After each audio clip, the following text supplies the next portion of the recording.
नमस्कार. आपल्या डोळ्यांची काळजी घेणारे डॉक्टर मी डॉक्टर अमल कृष्णराव वालझाडे, साईदृष्टी नेत्रालय संगमनेर. आज आपण पाहणार आहोत वृद्धापकाळामध्ये डोळ्यांची घ्यावयाची काळजी.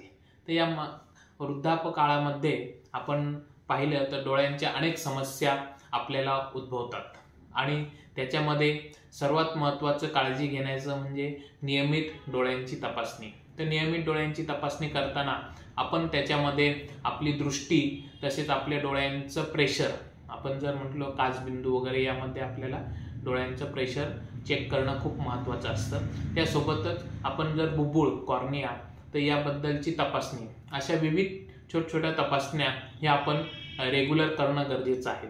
त्यासोबत जर आपण पाहिला तर यामध्ये आपला आहार हा पण खूप महत्त्वाचा आहे. आहारामध्ये आपण जर पाहिलं तर व्हिटॅमिन ए, ई, सी व ओमेगा फॅटी ॲसिड युक्त असा आहार आपल्याला घेणं गरजेचं आहे. त्यामध्ये हिरव्या पालेभाज्या असतील, गाजर असतील, काही फळं असतील, तर यांचा समावेश असणं आपल्याला गरजेचं आहे. यासोबत जर पाहिलं तर पाणी, तर आपल्या शरीरामध्ये पाण्याचं प्रमाण योग्य प्रमाणात असणं गरजेचं आहे. याचा इफेक्ट आपल्या डोळ्यांच्या कोरडेपणावर पण जाणवतो. यामुळे आपल्या शरीरामध्ये पाण्याचं योग्य प्रमाण असणं गरजेचं आहे.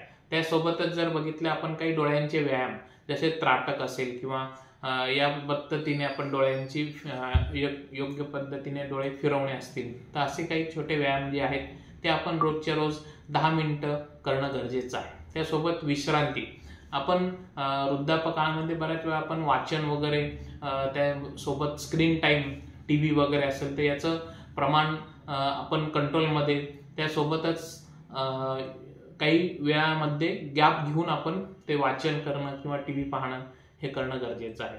त्यासोबत आपण वाचन करताना तिथे प्रकाशाचा योग्य वापर करणं गरजेचं आहे, की नॉर्मल खूप जास्त किंवा खूप कमी अशा प्रकाशात न करता योग्य लेवलमध्ये प्रकाश असणं गरजेचं आहे.